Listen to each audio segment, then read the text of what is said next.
ഇന്ത്യയിൽ plum cake ആദ്യമായിട്ട് ആരാണ് ഉണ്ടാക്കിയത്, അത് എവിടെ നിന്നാണെന്ന് നിങ്ങൾക്കറിയോ? നമ്മുടെ ഈ കേരളത്തിൽ തലശ്ശേരിയിലാണ് ആദ്യമായിട്ട് പ്ലം കേക്ക് ഉണ്ടാക്കുന്നത്.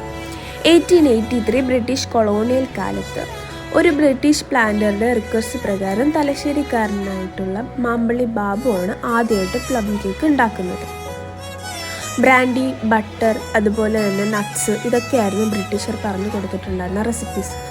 പക്ഷേ നമ്മുടെ ബാബു തലശ്ശേരിയിൽ കിട്ടുന്ന പഴവും നട്ട്സും അതുപോലെ ലോക്കലായിട്ട് കിട്ടുന്ന ആൽക്കഹോളും ഒക്കെ യൂസ് ചെയ്തിട്ട് ഓവൺ ഇല്ലാതെയായിരുന്നു അന്ന് കേക്ക് ഉണ്ടാക്കിയിരുന്നത്.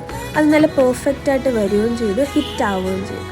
അപ്പോൾ ഇന്ത്യയിൽ തന്നെ ആദ്യമായിട്ട് കേക്ക് ഉണ്ടാക്കുന്ന വ്യക്തി നമ്മുടെ കേരളത്തിൽ നിന്നാകുമ്പോൾ അത് നമുക്ക് കുറച്ചുകൂടെ അഭിമാനം ഉണ്ടാക്കുന്ന ഒരു കാര്യമാണ്.